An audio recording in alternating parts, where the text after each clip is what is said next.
Muito obrigado aí. Já estamos com 100 pessoas aí acompanhando. Deus abençoe a vida de vocês. Vamos pro texto, gente. Está lá em Mateus capítulo 5. Mateus capítulo 5. A gente vai ler dos versículos do 1 até o 6. Mateus capítulo 5, vamos ler do 1 até o 6.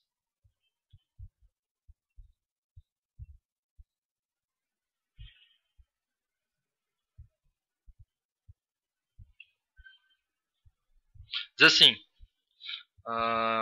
E Jesus, vendo a multidão, subiu a um monte, e assentando-se aproximaram-se dele os seus discípulos, e abrindo a sua boca os ensinava, dizendo: Bem-aventurados os pobres de espírito, porque deles é o reino dos céus.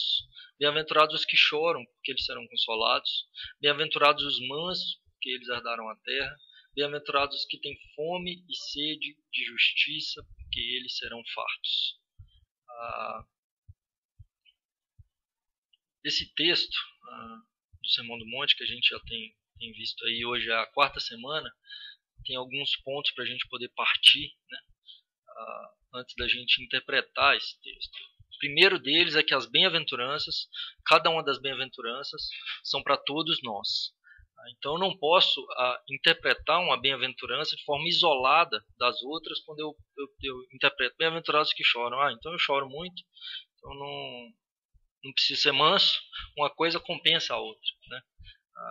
E a gente já viu que não, né? Todas as bem-aventuranças refletem o caráter do cristão. Então o cristão deve desenvolver e ter na sua vida cada uma dessas características descritas nas bem-aventuranças em Mateus capítulo 5. Uma segunda coisa é que é uma cadência, e cada uma delas, então, uma vai levar a outra, e a gente já tem visto isso ao longo das semanas. E, em terceiro lugar, nós não podemos desenvolver nenhuma dessas características. Ou seja, se eu interpretar qualquer uma dessas características como algo que pode ser desenvolvido por nós, ou que pode ser adquirido por um não cristão, eu estou interpretando de forma errada. Então, quando eu vejo a bem-aventurados que choram, se eu estiver analisando como sentimentalismo ou como emocionalismo, alguém que é muito emocional, muito emotivo, eu choro, eu vejo filme, eu choro. Então, não tem nada a ver com isso. Estou interpretando o texto errado. É uma característica espiritual desenvolvida pelo Espírito na vida do cristão. E aí, passando bem rapidamente por aquilo que a gente já viu, Jesus começa dizendo: Bem-aventurados os pobres de espírito, deles é o reino dos céus. E a gente viu então que é o camarada que reconhece que o estado espiritual dele diante de Deus, de quem ele é diante de Deus, ou seja, ele reconhece que ele não tem nada, ele não pode nada, e ele não é nada diante de Deus. Então ele percebe que ele é completamente depravado, ele é completamente pequeno e pecador diante de um Deus que é santo. E diante disso, então, ele se achega a esse Deus. Quando ele reconhece o estado espiritual, então ele vai chorar.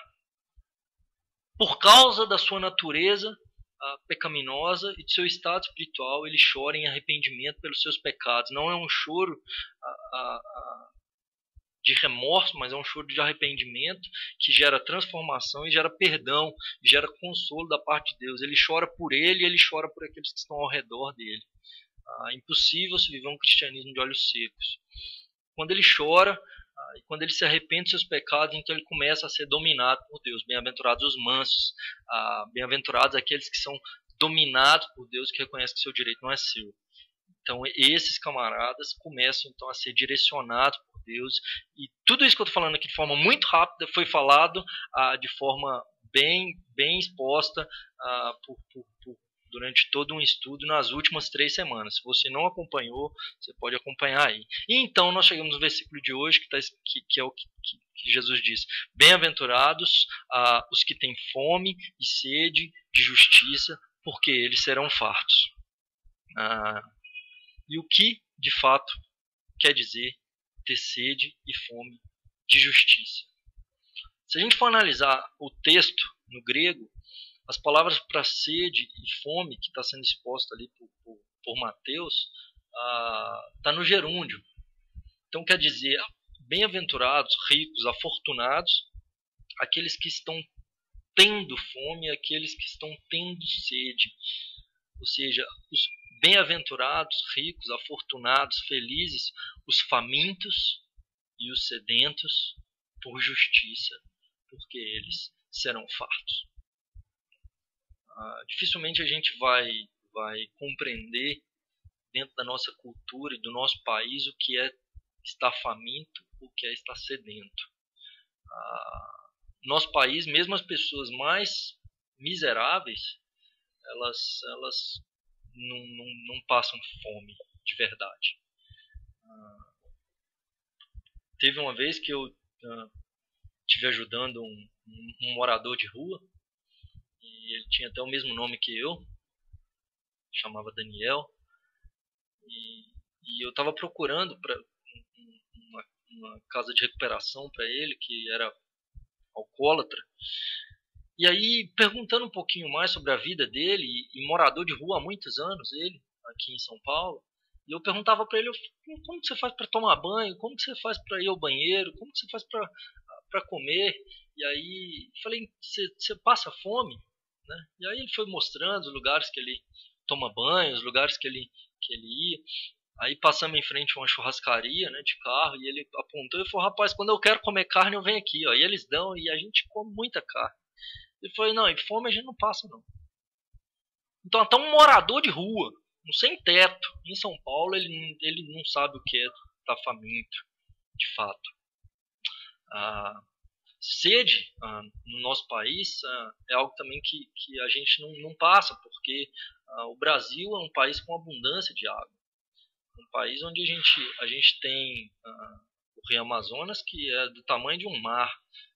Então, a falta de água, a gente passou por uns períodos aí talvez de crise de apagão, por conta de falta de água nas hidrelétricas, mas muito distante de ser de algo que a gente passe sede.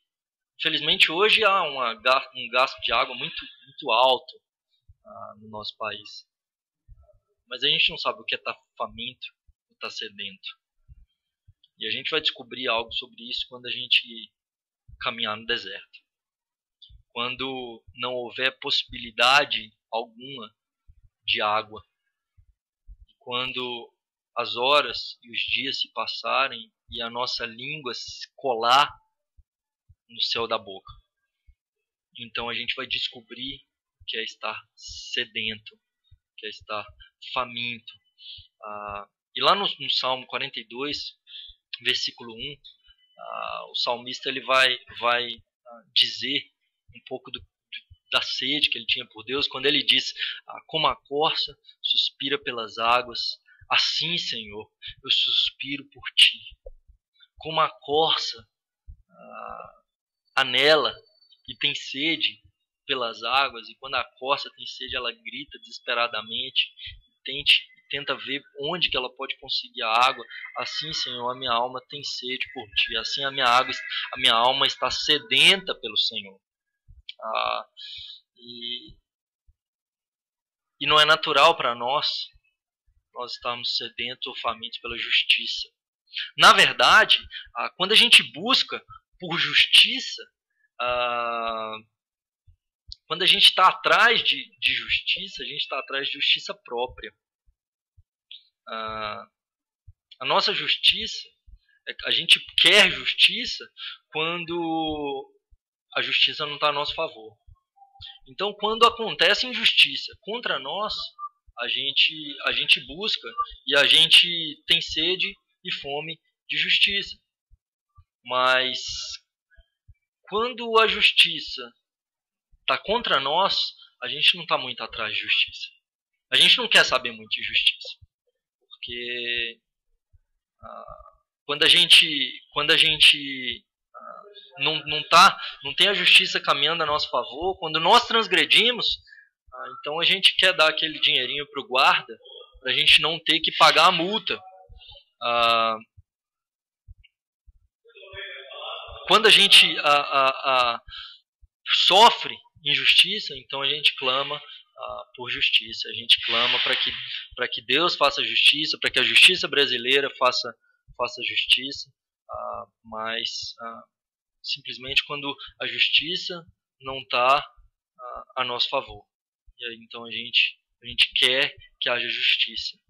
Mas nós somos pessoas injustas. Nós somos pessoas que por natureza, vamos querer dar um jeitinho para que as coisas andem a nosso favor. O brasileiro é muito conhecido pela lei de Gerson, a lei de levar vantagem em tudo, infelizmente. Então, quando a gente busca justiça, ou quando o homem busca justiça, e está muito em voga isso, a questão de justiça, né, o mensalão sendo julgado, mas o brasileiro ele não quer ser julgado quando ele está ilegal, quando ele não paga um imposto, quando ele não cumpre de fato todos os quesitos da lei. Então ele não quer ser julgado, então ele quer fugir da justiça. Naturalmente o homem não tem sede e fome de justiça.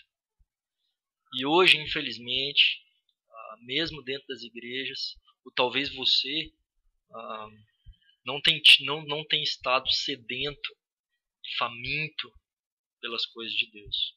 Se eu pudesse, todos os textos eu tenho tentado traduzir de uma maneira mais clara, e eu tenho feito isso às vezes na página da Bíblia Sagrada, postando alguns versículos com uma releitura. A primeira que eu fiz foi, quem perguntou aí o que é pobre de espírito, a primeira que eu fiz foi, bem-aventurados, ricos, afortunados, aqueles que reconhecem que diante de Deus não tem nada, não podem nada e não são nada. Bem-aventurados os que choram, ou seja, felizes aqueles que estão chorando por conta da sua miséria espiritual e da miséria espiritual das pessoas ao seu redor, e esses chorarão de alegria, ou esses terão seus pecados perdoados.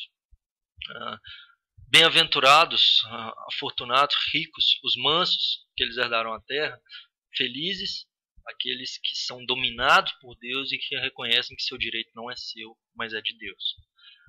E esse texto, então, bem-aventurados aqueles que têm sede e fome de justiça, poderia dizer que é bem-aventurados, ricos, aqueles que estão famintos e sedentos pela justiça de Deus.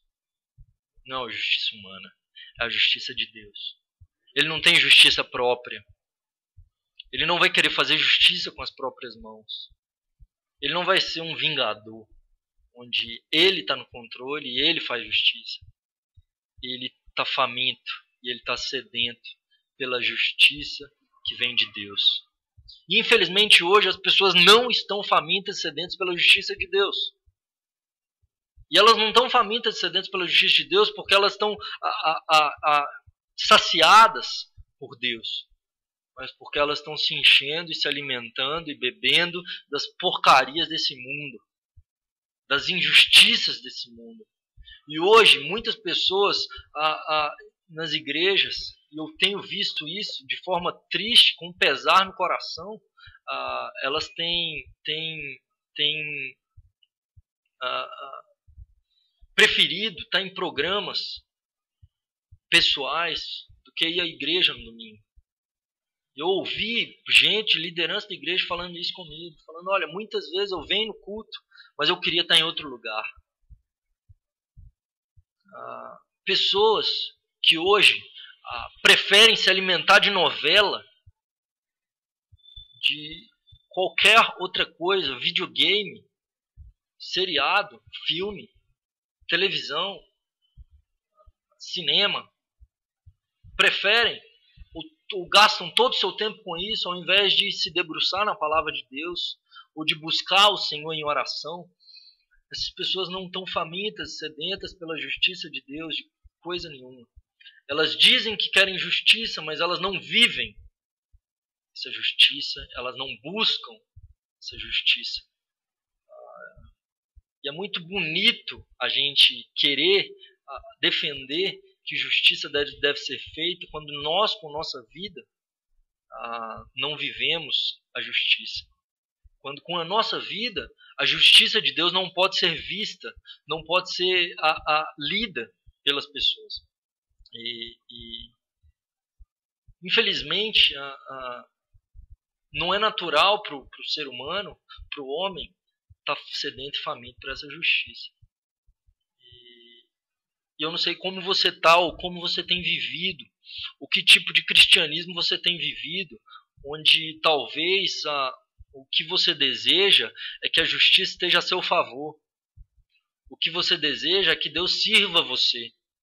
É que Deus olhe para você e diga, olha, não, beleza, o que você fizer eu assino embaixo e se você errar, né, tá tudo certo, tá tudo bem, depois eu me esqueço. Quando com as outras pessoas a gente quer logo condenar quando elas erram. Ser de fome de justiça, pela justiça de Deus, é ser de fome pela vontade de Deus, para que a vontade de Deus seja feita. E como eu disse na semana passada, sobre o paradigma e o exemplo para a mansidão, que é Jesus, no texto de Mateus 11, versículos 28 a 30, né? Mais uma vez, repito, aqueles que não acompanharam os estudos anteriores podem acompanhar no YouTube. No final eu passo o canal para você ver lá. E o de hoje, depois eu posto também. Mas um exemplo de sede e fome de justiça está no Salmo 119. No Salmo 119, o salmista vai expor toda a sede e toda a fome que ele tem pela justiça de Deus, que não pode ser desenvolvida por ninguém, que somente Deus desenvolve. Quando o salmista diz o seguinte, Salmo 119, para quem não sabe, é o maior capítulo da Bíblia. O Salmo 119 é escrito em estrofes, onde de 8 em 8 versículos, o autor ele vai começar cada frase em hebraico com a palavra do alfabeto hebraico.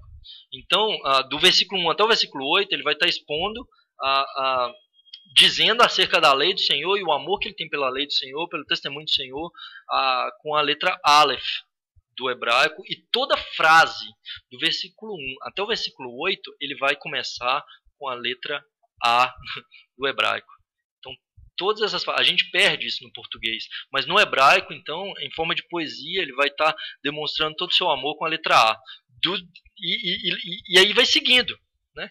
Do 9 até o 16, ele vai para o Bet, que é a segunda letra do hebraico, e isso até o 176. Então, versículo 176, quando no Tav, ele vai então expor 8 versos, iniciando com a última letra do alfabeto hebraico, demonstrando seu amor pelo Senhor. E o tempo todo, nesse capítulo 119, a gente vai ver ele dizendo o seguinte, ele diz, olha, observarei os teus estatutos, não me desamparaste totalmente, versículo 8. Ele vai dizer no 10, com todo o meu coração te busquei, não me deixe desviar dos seus mandamentos. Meditarei nos teus preceitos e terei respeito aos teus caminhos. A minha alma está quebrantada de desejar os teus juízos em todo tempo. A minha alma está apegada ao pó, vivifica-me segundo a tua palavra. E ele diz, apego-me aos teus testemunhos, ó Senhor, não me confundas. Ele continua dizendo, no versículo 40, ele diz, eis que tenho desejado os teus preceitos, vivifica-me na tua justiça. Ele continua dizendo, no 55, lembrei-me do teu nome, ó Senhor, de noite, e observei a tua lei. O Senhor é a minha porção. Eu disse que observaria as tuas palavras. Considerei os meus caminhos e voltei os meus pés para os teus testemunhos. Apressei-me, não me detive a observar os teus mandamentos. Ele continua dizendo, vivifica-me na tua benignidade, assim guardarei o testemunho da tua boca. Nunca me esquecerei dos teus preceitos, pois eles me tens vivificado. Quão doces são as tuas palavras ao meu paladar, mais doces do que o mel à minha boca. O salmista diz que a lei do Senhor, a justiça de Deus, é mais doce do que o mel. A lâmpada para os meus pés é a tua palavra, luz para o meu caminho. Ele continua dizendo: amo os teus mandamentos mais do que o ouro, ainda mais do que o ouro fino. Estimo todos os teus preceitos acerca de tudo como retos e odeio toda a falsa vereda. Ele diz: olha, rios de águas, eu choro, correm dos meus olhos, porque não guardam a tua lei. Tua palavra é muito pura, portanto teu servo a ama. Ele diz: os meus olhos anteciparam as vigílias da noite para meditar na tua palavra. De madrugada eu te busquei. Ele diz: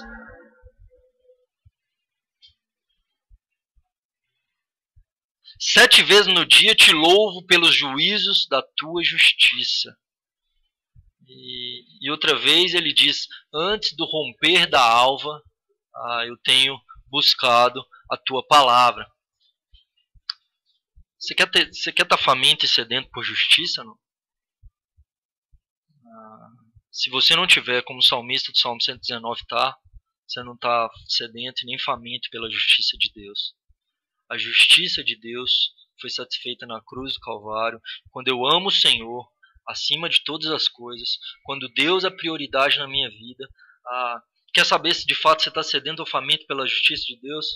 Olha o que tem ocupado o seu pensamento, o que tem ocupado a sua mente, o que mais tem ocupado a sua mente. Infelizmente, hoje o cristão ele vai dizer: não, Deus é o primeiro.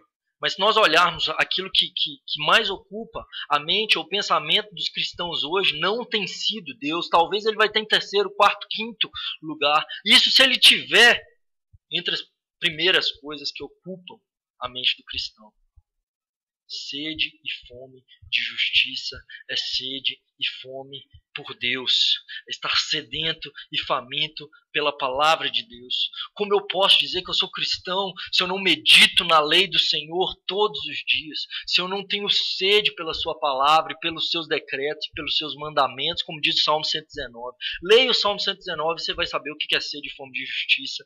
É o que o salmista tem ao descrever aqueles 176 versículos. Sede e fome de justiça é quando Deus é tudo na minha vida. É quando eu não busco Deus para que Ele responda a minha oração e Ele me atenda naquilo que eu desejo. É quando eu busco Deus porque Ele é tudo para mim.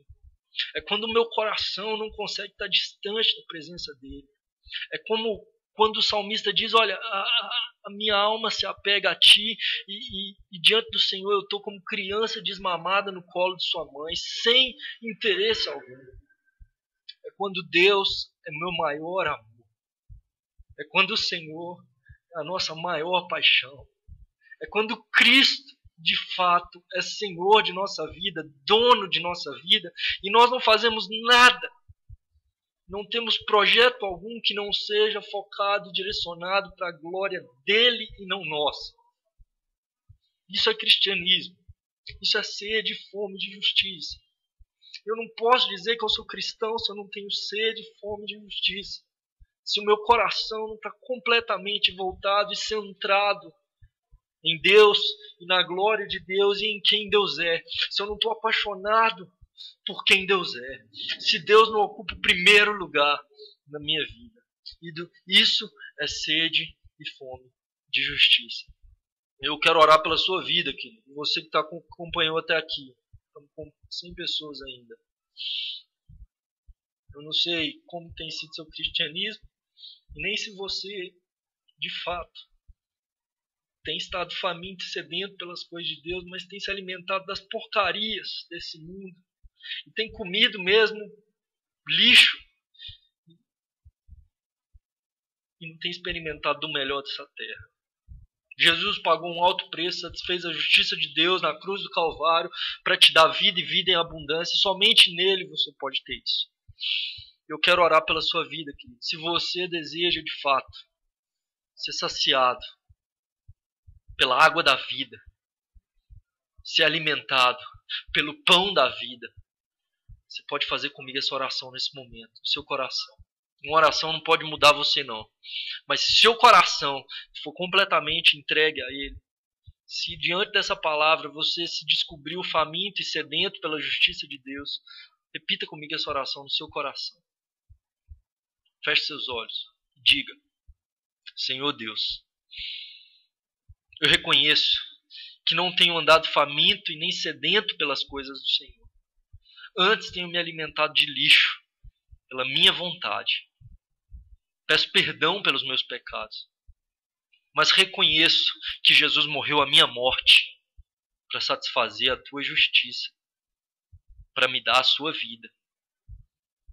Perdoa os meus pecados, purifica o meu coração. Eu estou sedento e faminto por ti. Sacia a minha fome. Dá-me do pão da vida. Dá-me da água da vida para que eu nunca mais tenha sede. Que Jesus seja o meu Senhor e o meu Salvador, meu amigo, meu Deus. Em nome de Jesus. Amém.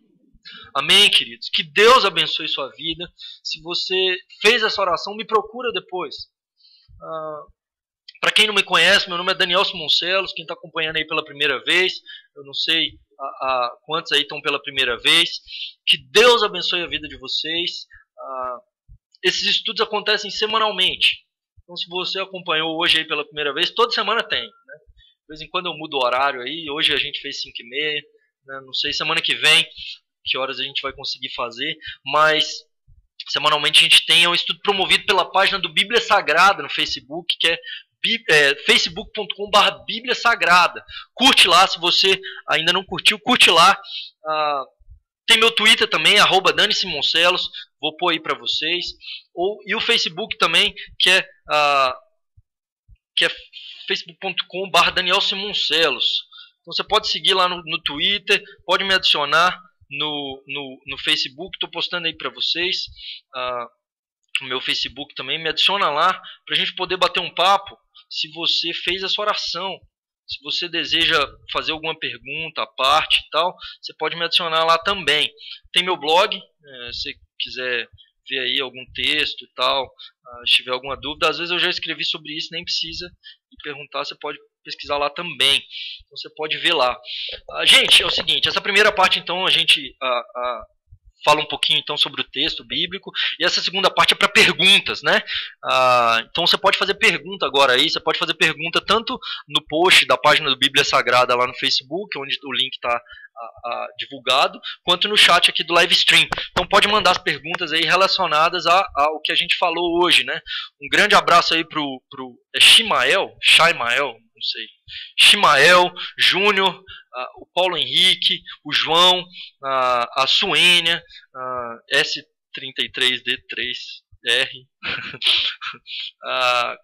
cada um de vocês aí, Vili, Carlos de Paula. Teve gente aí que falou que estava travando, não conseguiu ver, mas eu espero que o live stream consiga gravar e eu posto aí no YouTube depois para vocês também, né? Então, glória a Deus, Paulo Henrique, Deus te abençoe, Iracema. Muito obrigado por vocês que acompanharam até aqui o estudo, né? A Simone aí estava aí também, mas ela não conseguiu acompanhar, disse que estava travando. Mas pela glória de Deus a gente conseguiu aí. Dúvida, gente? Quem tem dúvida, agora é a hora para a gente poder responder aí. Então, enquanto você está mandando a pergunta aí, quem não tem pergunta, curte lá a página do Bíblia Sagrada no Facebook, me adiciona lá no Facebook, me segue lá no Twitter também, para a gente poder manter contato. Deus te abençoe aí, Levita, Maiara, Nelo, né? Então vamos lá para as perguntas, gente. Pergunta do Carlos de Paula. O Carlos de Paula tem estado conosco aí semanalmente. A justiça que trata o Sermão do Monte consiste no conhecimento da palavra de Deus também, Carlos de Paula. A justiça, sede e fome de justiça de Deus é sede e fome para que Deus execute justiça nessa terra. Ou seja, é sede e fome por Cristo, que satisfez a justiça de Deus, é sede e fome pela palavra de Deus, por obedecer essa palavra, e para que a palavra de Deus seja obedecida pelas pessoas. É isso que é um anseio pela justiça de Deus, né? Aqui terra, né? Jesus se refere. Aí você está perguntando semana passada, né? Bem-aventurados os mansos, porque eles herdarão a terra. Aí é pergunta semana passada, mas a terra que está dizendo ali é de fato novos céus, nova terra. Eles vão herdar novos céus e nova terra. Nós vamos receber um corpo, tá, gente? Não é o espiritual, onde a gente vai ficar numa... Não, é terra, porque o reino de Deus consiste em nova terra, em novo corpo. Então, é essa terra aí, né? Mais alguma dúvida? Vamos ver lá.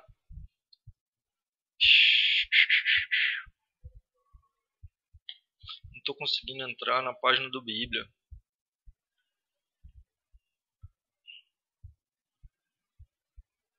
Os mansos que herdarão o S33 aí está no estudo de semana passada.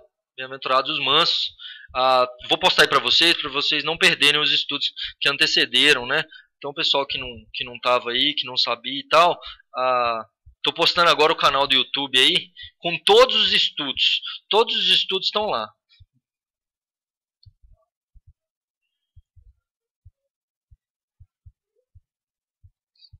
Que aí é um estudo inteiro, né? Carlos de Paulo. Podemos, com base nessa palavra, procurar fazer justiça com as próprias mãos, ou temos que ter humildade e reconhecer a justiça dos homens, que a justiça dos homens são como trapo velho? É isso aí, né? A justiça de Deus há de se cumprir e se fazer nessa terra. A justiça dos homens, segundo é tratado nos profetas, ela não passa de trapos de imundícia. Querer fazer justiça com as próprias mãos é não ser cristão e não ter sede de fome pela justiça de Deus. É querer executar a justiça nossa, que é terrena, que é falha, que é temporal. A justiça de Deus há de se cumprir e há de ser feita, principalmente naquele dia, o dia do Senhor, do julgamento do trono branco, onde todos os atos de todos os homens serão julgados e serão trazidos à tona. Ansiar pela volta de Cristo também é ter sede de fome de justiça.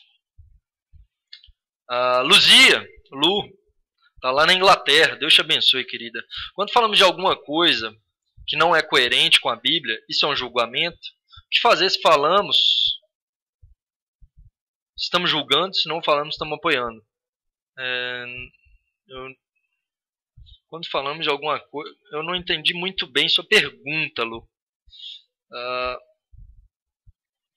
Por exemplo, quando alguém erra e a gente fala contra o erro, é isso? É isso? Eu acredito que seja, né? Se não falamos, estamos apoiando. Olha, se alguém peca, se alguém erra, a gente tem que seguir o que está em Mateus 18, se não me engano. Isso, né? Isso. Mateus 18 diz o quê? Se o irmão pecar contra ti, vai lá e fala com ele. Né? O que muita gente faz? Ele está querendo criticar, falar mal, papapá. Não. Primeiro eu falo com ele. Primeiro, então, se o camarada pecou contra mim, eu vou lá falar com ele. Se ele não se arrepender, eu vou lá com mais uma pessoa falar com ele. Se ele não se arrepender, então eu vou trazer isso para a igreja. Né?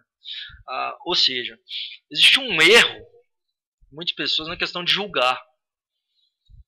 Por exemplo, quando eu critico muitos falsos profetas. Como que eu sei que o camarada é falso profeta? Simples, ele não está pregando a Bíblia, ele está pregando coisa que é contra a Bíblia. Como que eu julgo isso? Isso eu devo julgar sim. Né? A Bíblia manda a gente julgar todas as coisas. A Bíblia manda ter julgamento no sentido não de condenar as pessoas e dizer, olha, fulano vai para o inferno. Não, esse papel é de Deus. Agora, se a pessoa está errada, nós devemos sim exortá-la a voltar à prática daquilo que é certo. Isso não é julgamento, isso é bíblico. Isso está lá em Mateus 18, né? Só ver lá. Então, julgar, não julgueis para não ser julgados, no sentido de não exercer o papel de juiz, mas julgar no sentido de olhar para o erro e direcionar o irmão, né, dizer, olha, isso é errado, não faz isso sim a gente deve fazer. Né? Mas se eu vejo o erro e não exorto, eu estou compactuando com o erro e eu estou errado. Então, se eu vejo, por exemplo, um falso profeta pregando na igreja e eu não me levanto para ir contra o que ele está falando, eu estou sendo conivente com o que ele está falando. E é isso que Elias faz no Monte Carmelo contra todos os falsos profetas de Baal, que estavam no meio de Israel, chamado povo de Deus. Isso acontece hoje, sim.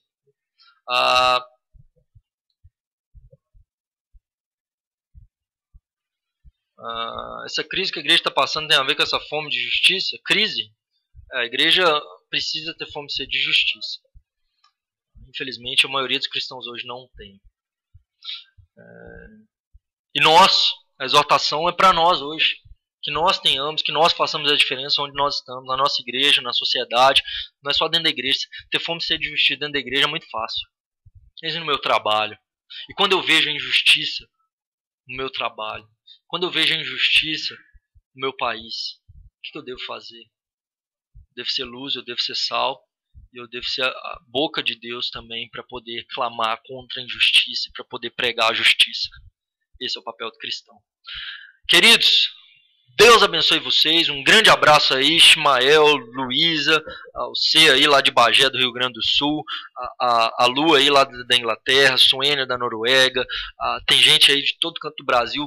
Deus abençoe vocês. Um grande abraço. Semana que vem, se Deus quiser, a gente vai estar junto novamente, estudando o próximo versículo do Sermão do Monte, que é bem-aventurados os misericordiosos, se não me engano, bem-aventurados os misericordiosos, porque esses alcançarão misericórdia. É isso mesmo. Beleza, galera? Deus abençoe vocês. Um grande abraço e até a próxima, se Deus quiser. Valeu!